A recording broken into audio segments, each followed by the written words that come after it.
presidente, Chiara Marisa Bonin.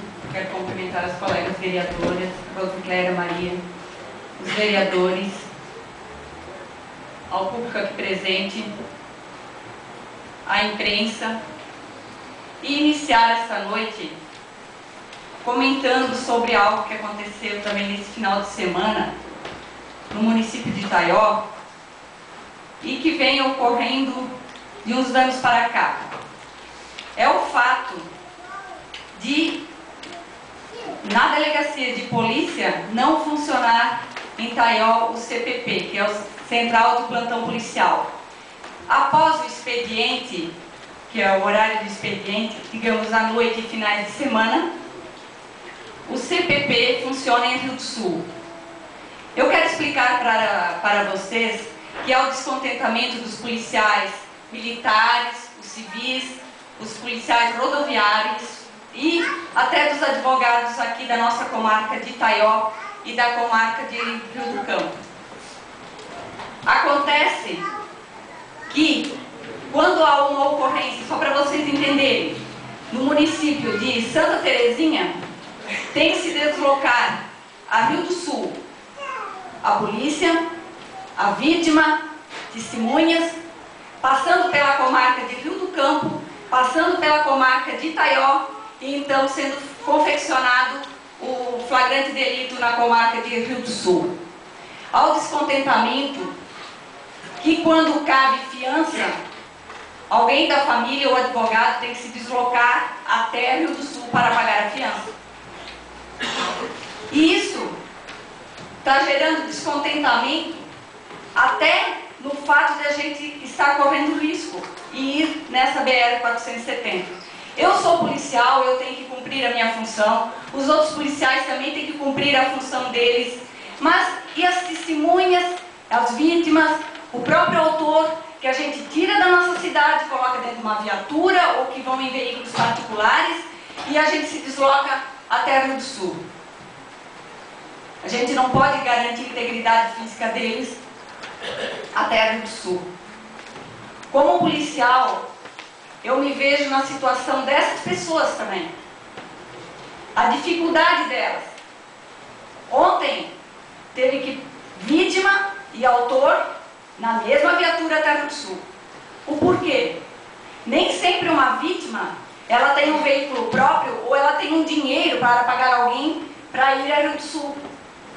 Isso pode ser de Salete, ou Mirim-Doce, ou lá de Rio do Campo, ou de Santa Terezinha. Todas essas cidades têm quem é vítima e que precisa da Polícia Civil, ela tem que se deslocar até o município de Rio do Sul para fazer um flagrante. Lá está o delegado plantonista, lá ele vai fazer o flagrante. Cabe fiança, ele é liberado, senão já é conduzido ao presídio regional. Então eu quero aqui falar do descontentamento também dos policiais e já conversei com os colegas vereadores, eles até estão me apoiando para que a gente traga para Itaió, que vai beneficiar a comarca de Rio do Campo e todos os municípios aqui vizinhos, uma central de plantão policial. Então, vai até a pessoa que precisar de um advogado, o custo é menos, porque é diferente o preço de ficar em Itaió e ir a Rio do Sul, né? As pessoas não vão correr em risco nessa BR-470. Quem será encaminhado ao presídio pelo flagrante delito e que não cabe fiança será só o autor, e então as pessoas não vão estar correndo risco nessa BR-470, que tanto aqui gente se fala, que está virando uma rodovia da morte.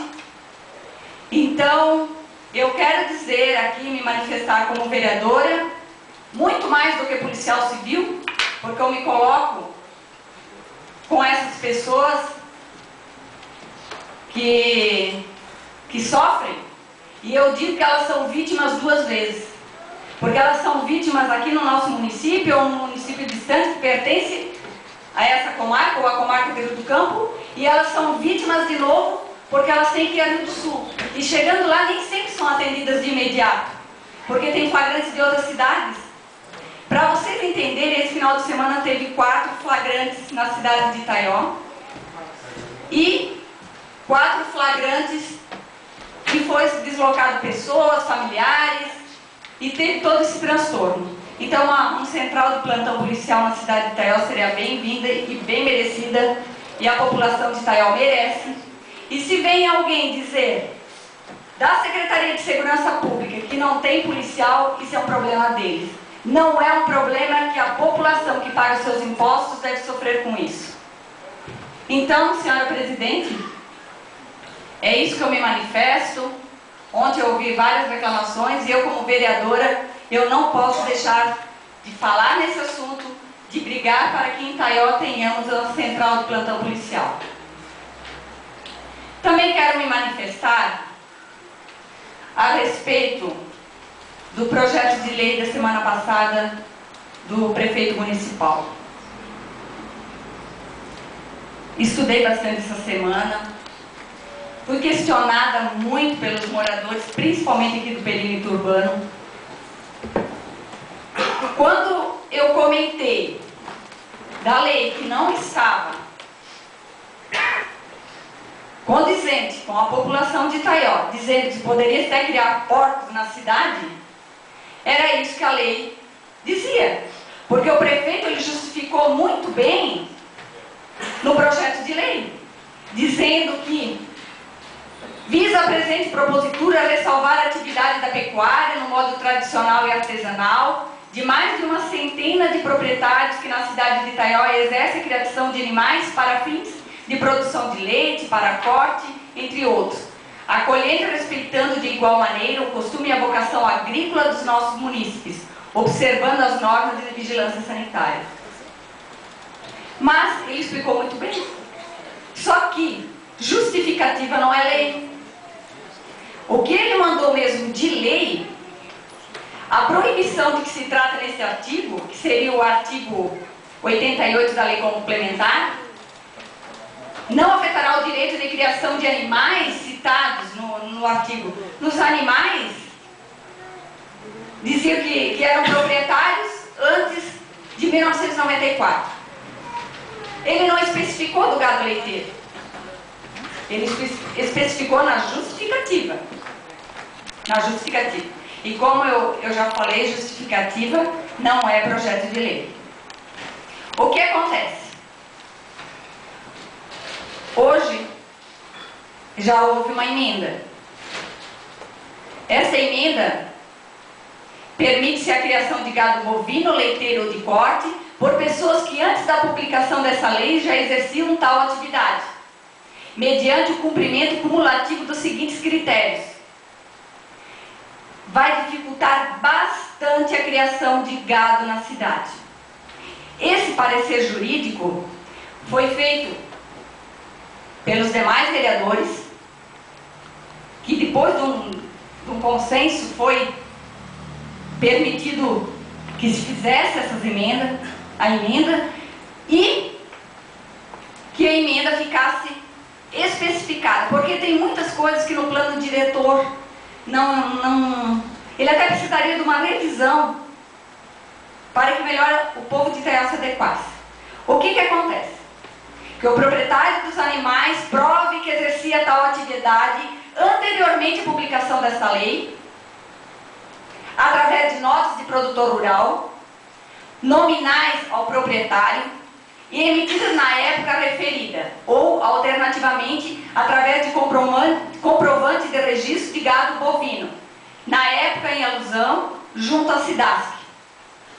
Vocês não pensem se tem alguém aqui que tem gado leiteiro, porque os vereadores falaram, deu de entender, mas vamos ver o que é a lei em si. O que agora vai beneficiar vocês? Não que foi tudo maravilhoso, que vai dar tudo certo. Na concepção da lei, que a criação dos animais se dê exclusivamente na propriedade onde tal atividade é exercida anteriormente à publicação dessa lei. Que sejam respeitadas integralmente as regras legais com relação à sanidade animal e as condições de sua criação. Então, houve as emendas.